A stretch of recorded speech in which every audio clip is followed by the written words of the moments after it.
Short of blatantly telling him to get lost, what else could I do? Would I have to be rude? Because instead of realizing that I was a lost cause, he laughed.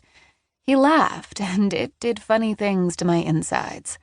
I wanted to laugh with him, and crawl into his lap and beg him to be mine.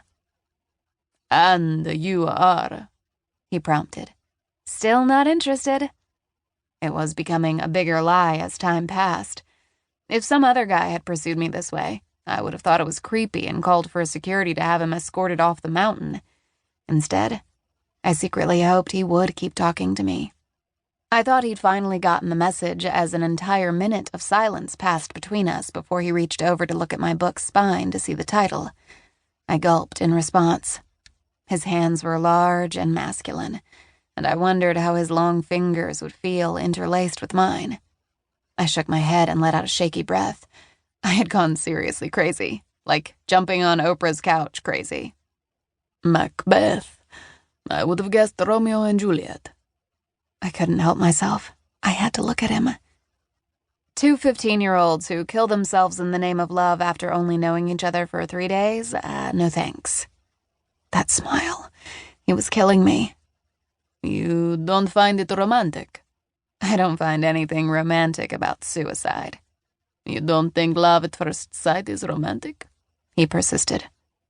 I'd never believed such a thing possible before this moment, but now I was sort of getting where Romeo had been coming from. Nico was literally the most handsome man I'd ever met in real life. If anyone could convince me to believe in love at first sight, he was the guy. "Nope," I finally managed. He smiled like he didn't believe me.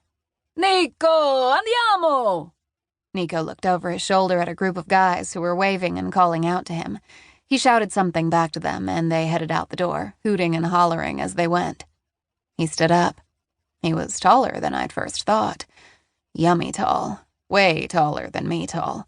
And that wasn't easy to find. "How long will you be in Monterra?" It was such a personal question, my gut reaction was to tell him to mind his own business. But to my surprise, I found myself saying, "For the next couple of weeks." "May I see your phone?" I didn't actually own a cell phone. I could barely afford food. "No phone, and I'm not phone adjacent." Nico smiled again, and I wanted to melt into my chair. He reached inside his coat, pulled out a small white business card, and handed it to me.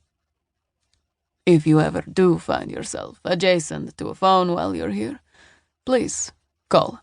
I would love to take you to dinner before you leave." When I reached out, he took my hand and turned it over, leaning down to kiss my knuckles. A lightning arc exploded inside my hand and zoomed around my entire body, all the way down to my toenails. I might have gasped, but I decided to pretend that I would never do something so lame. He straightened back up to put the card in my shaking hand, closing my fingers around it. "I look forward to your call," he said as he walked backward toward the exit. "Ciao, Bella."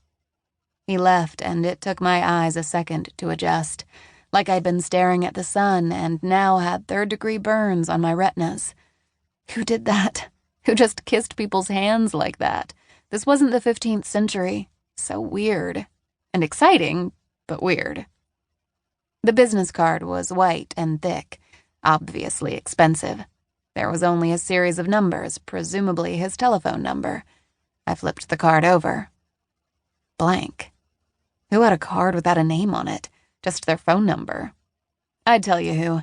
A guy who kissed your hand. I closed my book and put it on the coffee table in front of me. I looked at the card again, turning it over a couple of times as I considered my decision. I didn't need this while I was here, and I couldn't let Lemon see it or she'd hog-tie me and force me to call him. I was here to relax, forget about my school troubles, and enjoy time with my best friend. Boys were not part of the equation. A massive fire burned in the fireplace across the room. Decision made. I walked over, and before I could change my mind, threw the card into the fire, and informed myself that I absolutely, totally, and completely did not regret it. Lemon's 5 more minutes turned out to be more than an hour. She came down all smiles and sorries in her bright pink snowsuit. "Come on, cat darling, let's go," she said in her sweet southern